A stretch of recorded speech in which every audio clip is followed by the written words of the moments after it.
Setelah pilkada selesai, ratusan paslon pilkada serentak bertarung di Mahkamah Konstitusi gugat hasil pilkada.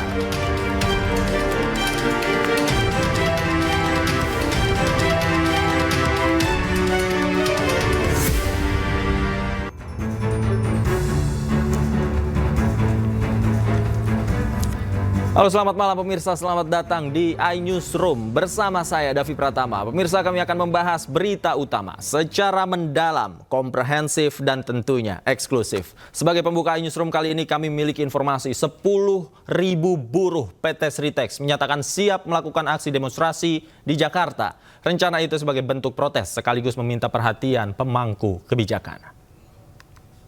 Sampai dengan hari ini tidak selayaknya, tidak sempat. Serikat Pekerja Sritex Group menyatakan siap berangkat ke Jakarta untuk melakukan aksi unjuk rasa. Rencananya mereka akan meminta pemangku kepentingan agar membantu kelangsungan produksi Sritex dan mengembalikan pekerjaan para buruh. Hal ini dilakukan sebagai buntut gagalnya upaya hukum peninjauan kembali yang diajukan PT Sritex atas putusan pailit Mahkamah Agung. Akibatnya, sebagian bahan produksi disegel oleh kurator dan menyebabkan aktivitas produksi terhenti. Pada saat PK ini sudah dilayangkan, upaya hukum PK, tapi kan kasasi sudah diputuskan, maka kan proses kepailitan ini kan terus berjalan. Maka upaya untuk melakukan penyegelan dan itu yang sebetulnya tidak kami inginkan dulu untuk saat ini, maka Manajemen Sritex mengatakan tidak bisa mencegah para buruh menyampaikan aspirasinya ke Jakarta. Diputuskan pailit, ingkrah, ini kalian juga resah. Jadi mereka juga inginnya gimana kalau demo dan sebagainya. Tapi kami dari pihak perusahaannya nggak usah demo keluar rame-rame dulu, difasilitasi dulu sini. Makanya tadi kita adakan kita adakan kegiatan tadi untuk penyampaian aspirasi. Ia juga memastikan bahwa rencana aksi ke Jakarta adalah aspirasi buruh yang ingin mendapat kepastian dalam kelangsungan bekerja di Sritex tanpa ada ancaman PHK. Dari Sukoharjo, Jawa Tengah, Joko Piroso, iNews melaporkan. Pemirsa, Crazy Rich Surabaya Budi Said mendapat vonis 15 tahun penjara atas kasus jual beli emas PT Antam yang merugikan negara hingga 35,5 miliar rupiah. Crazy Rich Surabaya Budi Said divonis penjara dalam kasus korupsi terkait jual beli emas 58,841 kg. Sidang pembacaan putusan digelar di Pengadilan Tipikor Jakarta pada hari ini. Budi Said dinyatakan bersalah melakukan rekayasa jual beli emas PT Antam yang merupakan BUMN hingga merugikan keuangan negara senilai 35,5 miliar rupiah. Budi Said divonis 15 tahun penjara dan denda 1 miliar rupiah apabila tidak dibayar diganti dengan pidana kurungan selama 6 bulan.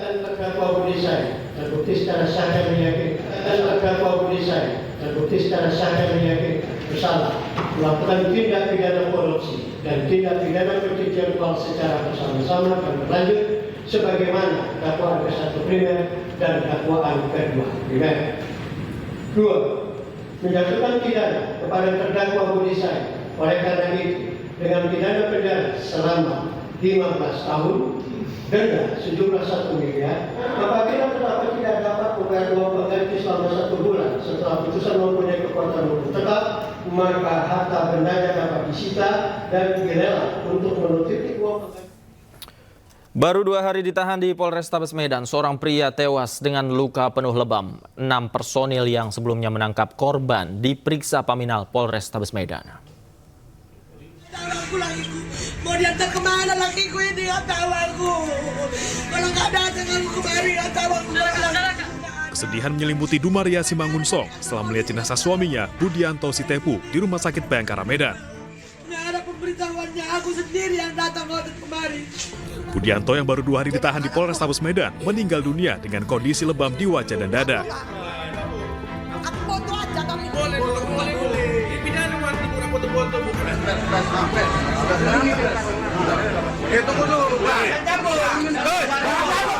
Sebelumnya pihak keluarga juga sempat cekcok dengan dokter forensik karena tidak diizinkan melihat jenazah. Budianto ditangkap polisi bersama 2 orang lainnya atas dugaan tindak pengancaman dengan kekerasan. Usai ditempatkan di sel sementara, Budianto muntah-muntah dan dibawa ke Rumah Sakit Bayangkara Medan, namun kemudian dinyatakan meninggal dunia. Pihak Polrestabes Medan tak menampik korban tewas karena adanya tindak kekerasan saat penangkapan. Dugaan memang kekerasan terjadi pada saat proses penangkapan.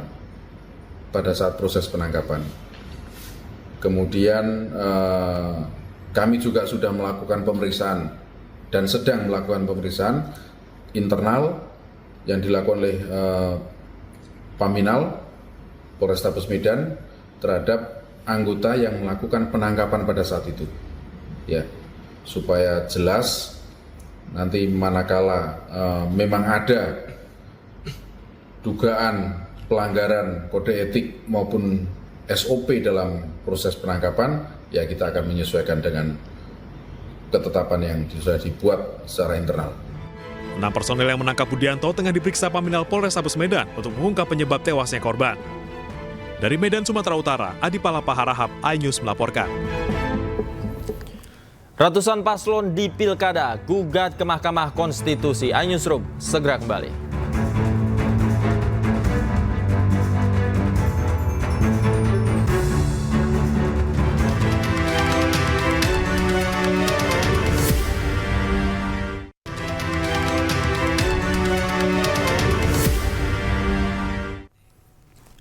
Kembali di Newsroom, pemirsa, ratusan pasangan calon kepala daerah telah mendaftar gugatan hasil Pilkada 2024 ke Mahkamah Konstitusi. Hingga 19 Desember 2024, tercatat ada 310 pemohon yang telah mendaftar gugatan ke Mahkamah Konstitusi.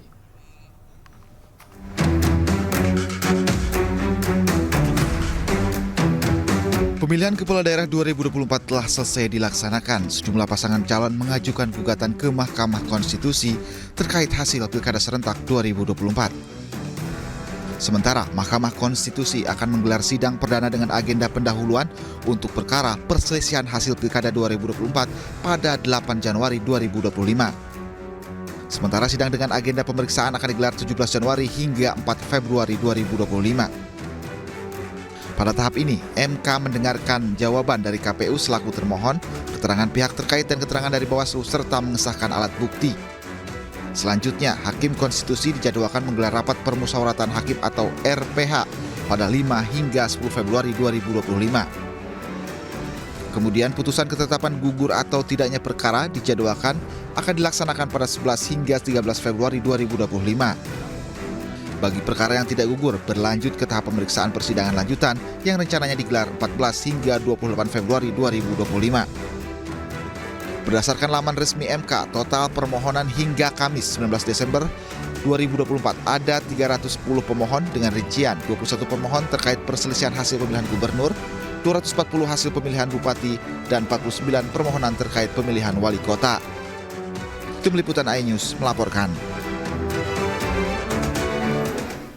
Bagaimana upaya yang dilakukan ratusan pasangan calon untuk menggugat hasil Pilkada serentak 2024 di Mahkamah Konstitusi? Untuk membahasnya sudah bergabung bersama kami di studio Ketua Umum Solidaritas Merah Putih Bang Silvester Matutina dan Mas Haikal, peneliti Perludem, serta juga sudah bergabung bersama kami melalui sambungan Zoom ada Bang Todung Mulya Lubis, praktisi hukum.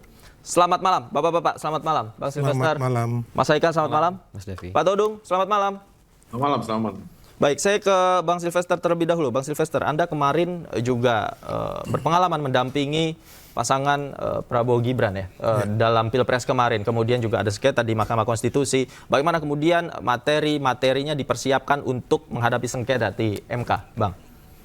Ya, kalau kebetulan kemarin kita nggak mengajukan gugatan di MK ya. Kita hanya intinya ada perselisihan, kita menyiapkan teman-teman tim hukum untuk melawan lah, ataupun dari teman-teman yang kemarin mengajukan gugatan, dalam hal ini paslon 01 dan 03. Jadi kalau umpama yang sekarang memang kita ketahui bahwa sengketa pilkada ini hampir di 310 atau terakhir itu sebenarnya 312. Jadi kemungkinan itu di atas 57,2%. yang mengajukan gugatan dari pilkada kabupaten kota, wali kota, termasuk dari pilgub ya. Intinya kan kemarin sampai 3 hari setelah penetapan tanggal 15 kalau nggak salah, dan terakhir MK itu menerima tanggal 18 Desember kemarin. Jadi memang ini angka yang mengajukan gugatan itu cukup besar. Jadi intinya bahwa itu nanti tergantung lah bagaimana MK mengusulkan. Yang terpenting ada beberapa, kalau menurut undang-undang mengenai pilkada ya, bahwa ada beberapa ambang batas itu, kalau nggak salah gugatan itu harus umpamanya ambang batas hasil penetapan suara sah oleh KPUD itu di bawah 2 juta untuk provinsi, dan di bawah 250 juta itu harus selisihnya itu kalau nggak salah 2%. Terus di atas 2 juta sampai 6 juta untuk pilgub, terus untuk kabupaten dan kota itu 250 sampai 500 itu 1,5%, dan juga untuk di atas 6 juta sampai 12 juta itu kalau nggak salah 1% untuk pilgub, dan juga untuk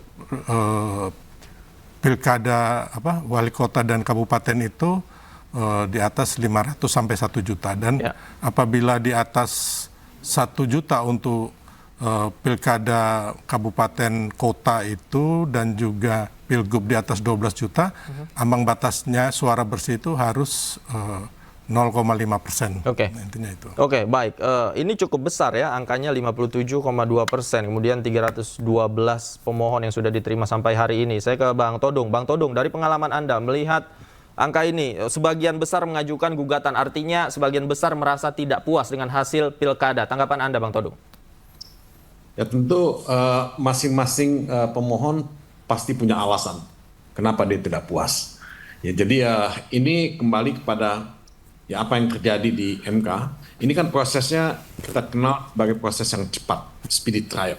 Jadi mereka betul-betul mesti hati-hati memanfaatkan speedy trial ini, karena pada intinya kalau ambang batas itu sudah dipenuhi dan mereka punya legal standing untuk bisa mengajukan permohonan PHPU ke MK, nah nanti kan prosesnya ada pada pembuktian. Nah, apakah mereka siap dalam proses pembuktian itu atau tidak? Nah, bukti ini kan bisa bukti yang tertulis, ya, bisa juga saksi fakta yang diajukan, bisa juga ahli.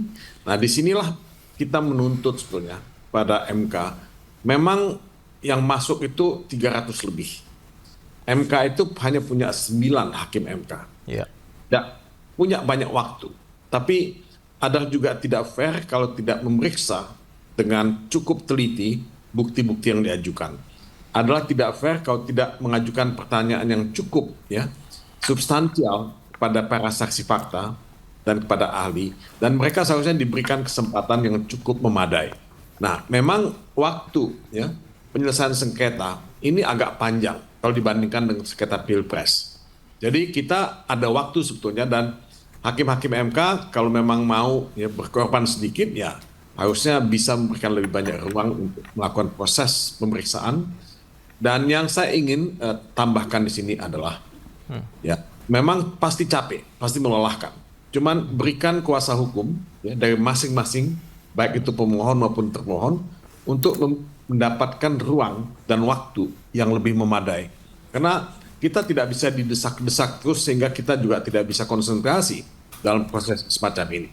Nah, ini kalau kita ingin memberikan satu keadilan yang substantif dalam proses penyelesaian sengketa pilkada ini. Oke, baik. Saya ke Mas Haikal. Mas Haikal, data dari Perludem ketika hakim yang tadi dikatakan Bang Todung terbatas, kemudian waktu yang ada juga terbatas. Bagaimana kemudian prosesnya ini bisa berjalan secara transparan? Ya, tentu sebenarnya pertama kalau berkaitan dengan transparansi, kita selalu mengapresiasi bahwa MK selalu menyajikan suatu sajian kepada publik di mana setiap persidangan itu dapat dilihat, dapat ditonton melalui YouTube dan publik bisa memantau pelaksanaannya. Nah, terkait dengan pembagian panel ini juga menjadi catatan yang kemudian kami berikan kepada MK ketika kami melakukan rilis terkait dengan data awal yang kemudian kita bisa lihat di Mahkamah Konstitusi, bahwa kami memiliki catatan bagaimana kemudian ada permasalahan potensi konflik kepentingan yang kemudian terjadi misalnya di pelaksanaan PHPU Pileg kemarin, yang kami harap itu tidak kembali lagi terjadi di Mahkamah Konstitusi untuk pelaksanaan PHPU Kada ini.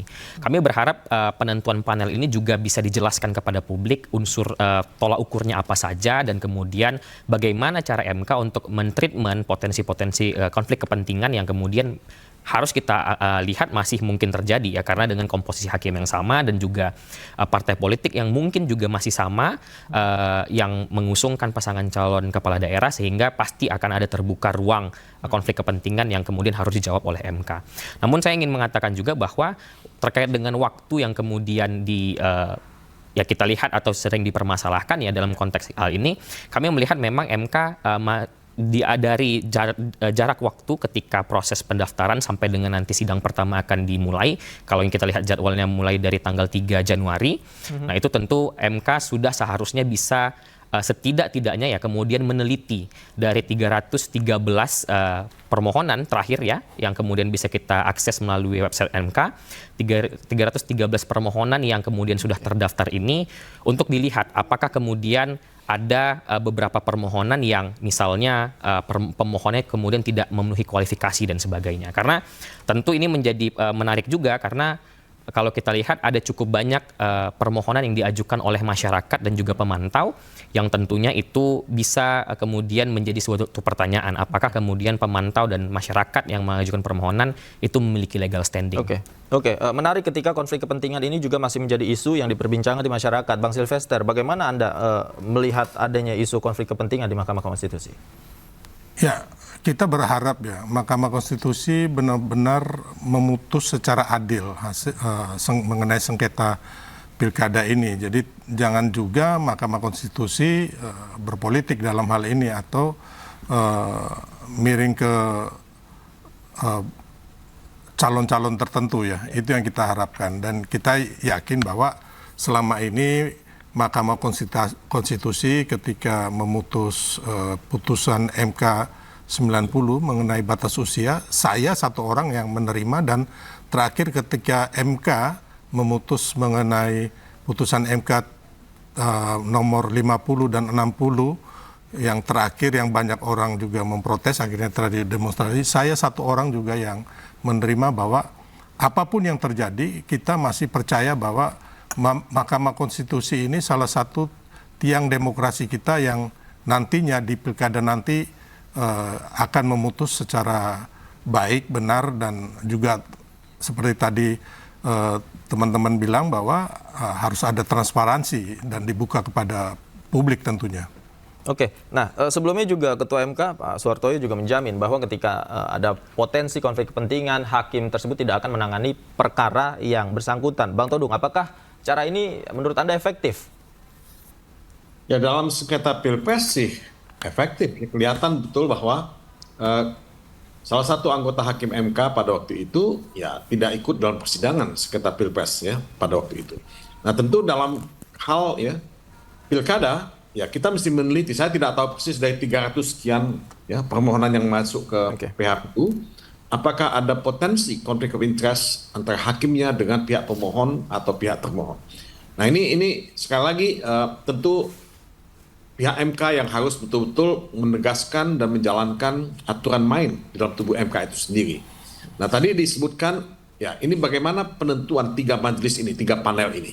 Saya kira ini juga pertanyaan yang bagus, karena kita tidak tahu preferensi ya dari masing-masing panel ini. Jadi ini mungkin perlu diberikan catatan, dan pihak MK sendiri harus memberikan penjelasan mengenai hal ini. Sebab bukan tidak mungkin ada yang mengajukan keberatan. Nah, di sini pihak hakim MK kalau misalnya ada sesuatu yang mengganjal dan ada konflik, ya hakim MK juga bisa mengundurkan diri. Tidak harus minta mengundurkan diri, dia bisa mengundurkan diri juga. Nah, kebijaksanaan semacam inilah yang mesti diambil oleh MK supaya integritas dari putusan MK itu bisa diterima oleh semua pihak. Oke, artinya kalau jika demikian prosesnya ini akan seperti apa? Bukankah ini juga akan memakan waktu yang panjang, kemudian energi juga yang tidak akan efektif begitu, Mas Haikal, menurut Anda? Ya, kalau kita berkaca dari pelaksanaan PHPU Pileg kemarin, ya ada 2 hakim yang kemudian disinyalir dan kemudian memang diakui MK memiliki potensi konflik kepentingan. Salah satunya adalah Hakim Anwar Usman yang memiliki konflik kepentingan dengan partai PSI karena Ketua Umum PSI memiliki hubungan kekeluargaan dengan Anwar Usman. Lalu kemudian yang satu lagi adalah Hakim Konstitusi Arsul Sani yang kemudian memang pada saat itu mengakui bahwa dirinya baru lepas ya dari partai politik, dalam hal ini P3, ketika kemudian menjadi seorang hakim. Nah, dalam kasus PHPU Pileg kemarin, MK menggunakan 2 metode ataupun 2 treatment yang berbeda. Terhadap Hakim Anwar Usman, beliau memang sama sekali tidak menyidangkan kemudian perkara yang berkaitan dengan partai PSI, baik partai PSI merupakan pemohon ataupun pihak terkait. Sehingga pada saat itu, seingat saya pada saat itu beliau berada di panel 3, yang kemudian dalam beberapa perkara panel 3 itu harus digantikan hakimnya, digantikan oleh Hakim Guntur Hamzah, sehingga panel 1 pada saat itu yang merupakan posisi asal tempat Hakim Guntur Hamzah bersidang itu harus ditunda. Namun berbeda dengan Hakim Arsul Sani yang kemudian pada saat itu tidak kemudian dikeluarkan dari posisi komposisi hakim, namun beliau dalam kasus yang berkaitan dengan partai P3 itu tidak ikut di dalam proses musyawarah hakim, sehingga tidak memberikan pertimbangan dalam memutus. Jadi mungkin kalau kita berkaca pada PHPU Pileg kemarin, potensi metode ini akan digunakan juga masih ada. Tetapi apakah kemudian tingkat potensial terjadinya konflik kepentingan itu lebih besar antara Pileg dan juga pemilu kada ini, saya rasa akan jauh lebih rendah ya di dalam pemilu kada ini. Sehingga saya rasa MK sebenarnya bisa jauh lebih mudah untuk menentukan hakim panel masing-masing hakim tersebut untuk kemudian menghindari terjadinya konflik kepentingan. Namun kembali lagi saya ingin memberikan catatan bahwa apapun preferensi yang kemudian digunakan MK, tolak ukur yang diberikan MK untuk membentuk panel tersebut, saya rasa selayaknya itu harus kemudian disampaikan kepada publik sehingga tidak muncul pertanyaan di dalam prosesnya. Oke, ini menarik ketika seluruh hakim MK dituntut transparan ya dalam menangani perkara-perkara yang muncul di Mahkamah Konstitusi. Pemirsa jangan kemana-mana, kita akan melanjutkan diskusi kita usai jeda berikut. Tetaplah di Newsroom.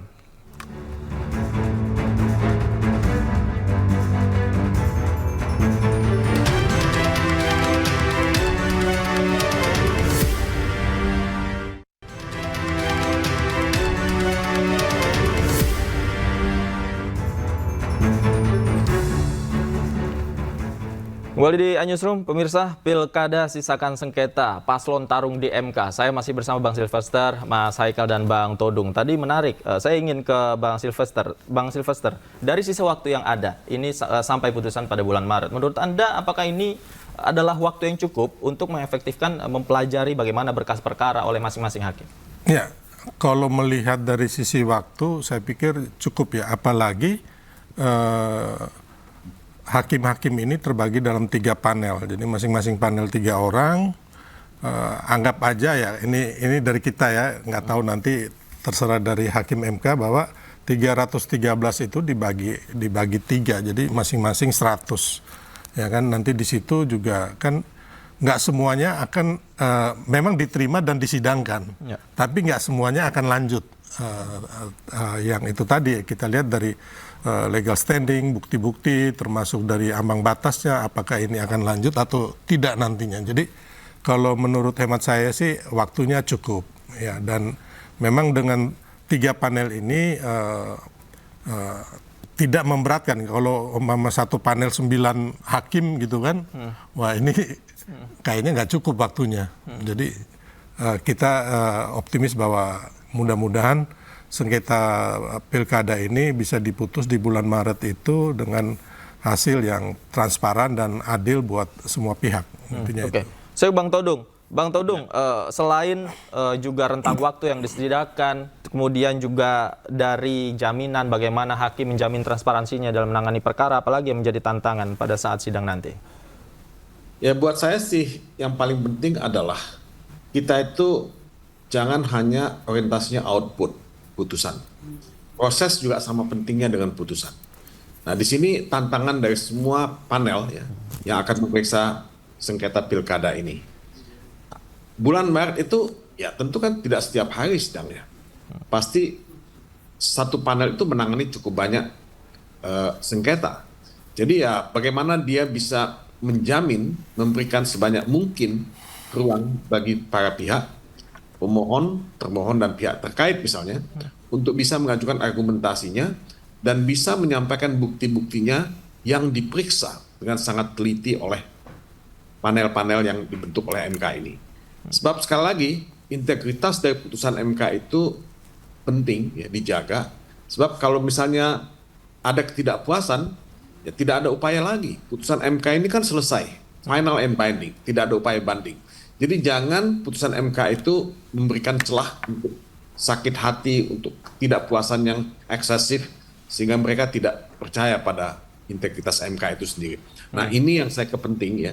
Nah, tapi kedua, yang juga tidak kalah pentingnya, MK itu mesti membuat putusan yang cukup bernas dan meyakinkan dengan argumentasi yang cukup kuat.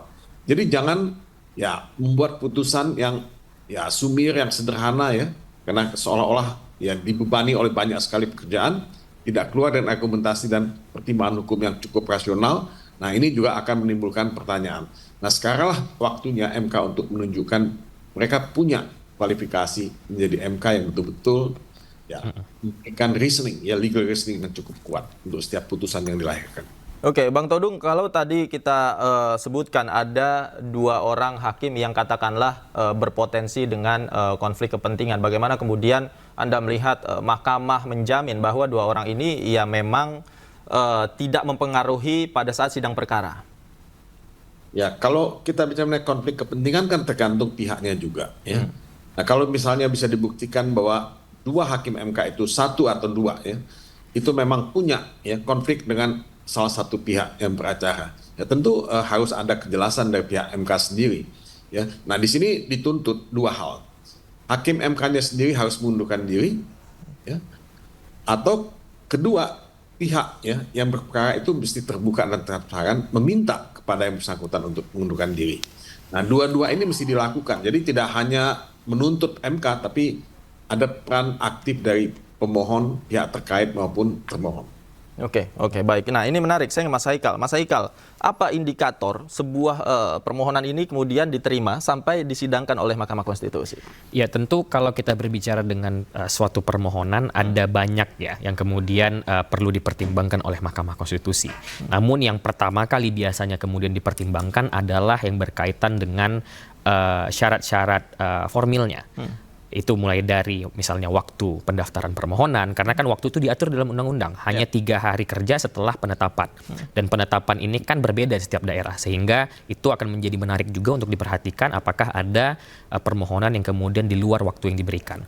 Lalu kedua, berkaitan juga dengan kedudukan hukum atau legal standing pemohon. Nah, tadi saya sudah sempat singgung bahwa berdasarkan data yang kemudian kami coba telusuri dari website Mahkamah Konstitusi, ada sejumlah perkara itu yang diajukan oleh masyarakat. Nah, kalau kita melihat di dalam undang-undang dan juga peraturan Mahkamah Konstitusi, masyarakat itu tidak merupakan pihak yang kemudian diberikan hak untuk mengajukan permohonan ke Mahkamah Konstitusi berkaitan dengan sengketa hasil pilkada. Nah, itu akan menjadi menarik juga apakah kemudian nanti MK melihat bahwa ada satu pertimbangan khusus yang kemudian diberikan yang sehingga bisa meloloskan permohonan yang disampaikan ataupun dimohonkan oleh masyarakat. Lalu yang ketiga adalah yang berkaitan dengan dalil-dalil permohonannya. Nah, tadi kita juga sudah sempat singgung, bahwa Silver Stars juga sempat singgung bahwa ada ambang batas yang kemudian harus dipenuhi. Ada 2%, 1%, atau bahkan ada yang 0,5% gitu kan. Nah, itu yang kemudian harus dipenuhi juga untuk bagi pasangan calon atau yang kemudian ingin menggugat ke Mahkamah Konstitusi. Dan kita bisa lihat juga dalam beberapa kasus, misalnya di pemilihan gubernur Sumatera Utara, pemilihan gubernur Jawa Tengah misalnya, yang kalau kita lihat persentasenya itu jauh sekali, lebih dari 10%, yang kemudian kalau hanya dihitung secara matematis, tentu itu tidak memenuhi ambang batas yang ditetapkan oleh undang-undang. Jadi ada banyak sebenarnya yang kemudian perlu dipertimbangkan oleh Mahkamah Konstitusi, baru kemudian bisa masuk kepada persidangan pembuktian di mahkamah ya.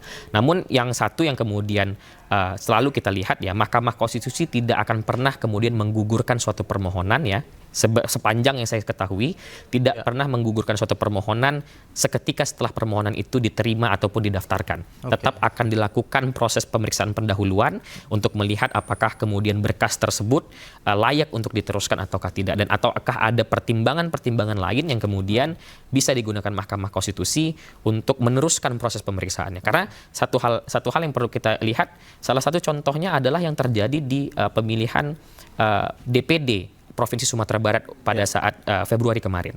Salah satu pemohon ya, yang pada saat itu adalah Bapak Irman Gusman, yang notabene-nya bukan merupakan calon anggota DPD atau dalam konteks ini bukan merupakan peserta pemilu, tetap diberikan Mahkamah Konstitusi hak untuk kemudian melakukan gugatan. Jadi ada beberapa konteks yang tentu itu sangat kasuistis dan perlu kita lihat ke depannya seperti apa. Dan ini juga tentu menjadi tantangan tersendiri ya bagi Mahkamah Konstitusi, karena untuk pertama kalinya sengketa pilkada secara serentak juga ditangani secara bersamaan di Mahkamah Konstitusi. Terima kasih Mas Haikal sudah bergabung bersama kami di Newsroom. Pak Silvester Matutina juga terima kasih sudah hadir di studio. Bang Todung, terima kasih banyak sudah meluangkan waktu bersama kami di Newsroom. Selamat malam Bapak-bapak, sehat selalu.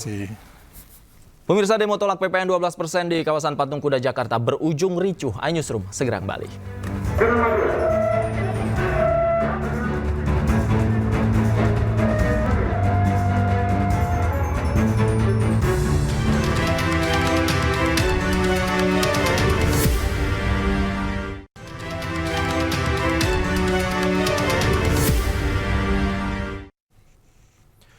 Pemirsa, ratusan mahasiswa dari berbagai organisasi menggelar aksi unjuk rasa menolak PPN 12% di kawasan Patung Kuda, Jakarta Pusat.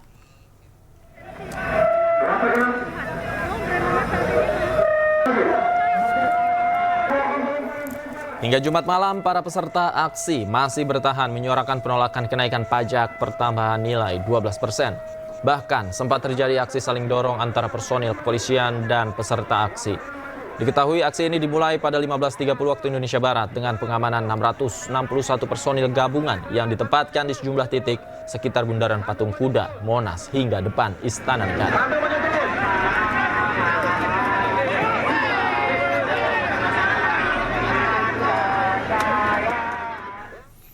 Keputusan pemerintah menaikkan pajak pertambahan nilai 12% menuai reaksi dari masyarakat. Namun, menurut pemerintah, aturan tersebut diambil dengan langkah-langkah perlindungan, terutama bagi penggerak UMKM.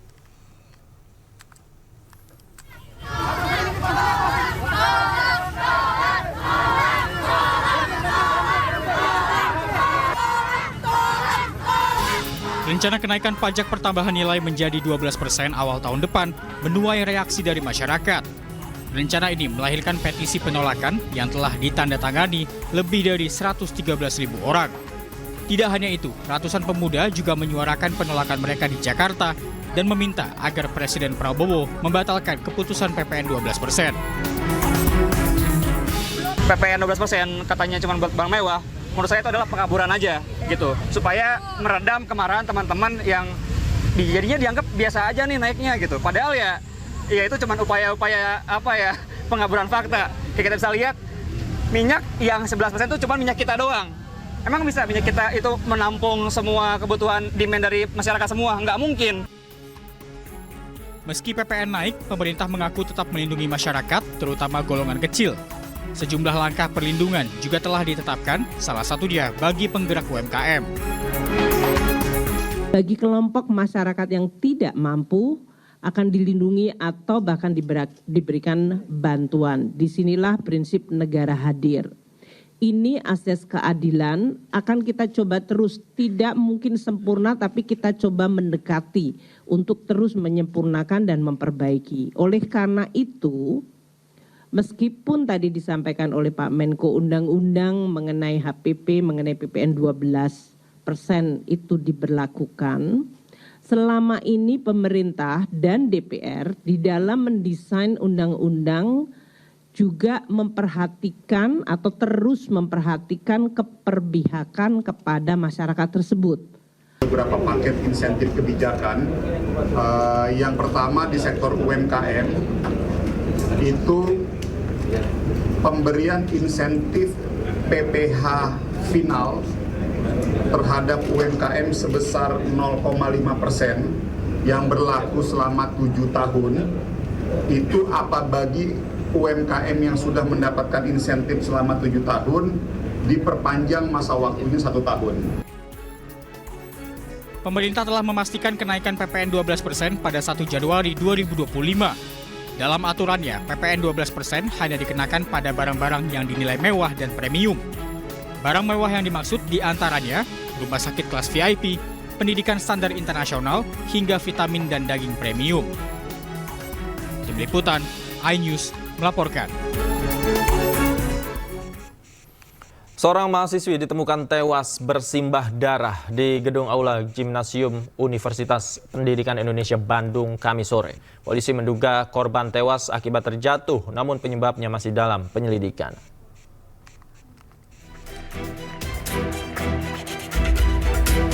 Seorang mahasiswi aktif Universitas Pendidikan Indonesia Bandung, Jawa Barat ditemukan tak bernyawa dengan kondisi bersimbah darah pada Kamis sore. Dugaan sementara korban terjatuh dari lantai 2 tribun penonton aula Gimnasium UPI. Namun pihak kepolisian masih melakukan penyelidikan penyebab korban terjatuh. Penyelidikan sendiri dilakukan dari mulai pemeriksaan saksi, rekan korban dan juga pihak kampus. Jasad korban langsung dibawa ke rumah sakit Sartikasi untuk pemeriksaan forensik. Betul telah terjadi temu mayat yang diperkirakan anak ini jatuh dari lantai 2.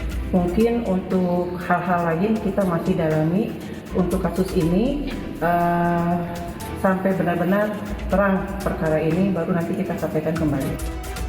Sementara pihak kampus UPI saat dihubungi melalui telepon membenarkan mahasiswinya telah ditemukan tewas di area kampus. Saat ini mereka juga sudah berkoordinasi dengan kepolisian untuk mengetahui penyebab tewasnya mahasiswi mereka. Dari Bandung, Jawa Barat, Juhpita Melana melaporkan. Pemirsa, petugas Basarnas berhasil menemukan balita yang hanyut di Surabaya, Jawa Timur. Balita malang tersebut ditemukan di rerimbunan tanaman eceng gondok. Dan informasi yang akan hadir ini sekaligus menutup jumpa kita di iNewsroom malam hari ini. Cuplikan tayangan berita iNews dapat Anda saksikan di kanal YouTube @official iNews. Akhir kata, saya Davi Pratama pamit undur diri. Terima kasih, selamat malam, selamat berakhir pekan dan sampai jumpa.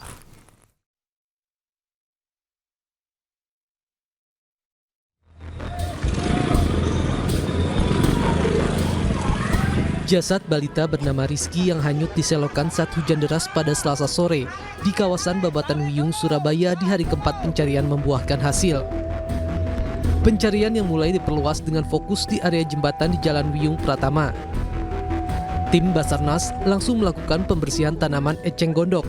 Petugas melihat ada jasad yang tersangkut di ririmbunan eceng gondok dan petugas memastikan jika jasad tersebut adalah Rizky, balita yang hanyut diselokan. Kalau menurut pengakuan teman-teman, ketika pas Albert melakukan penguraian, itu dia di dalam bucket terus sempat sampai jatuh ke air lagi. Akhirnya teman-teman dievakuasi, sementara di atas di perahu karet. Jadi posisinya di bawah eceng gondok emang yang dicurigai dari kemarin ya?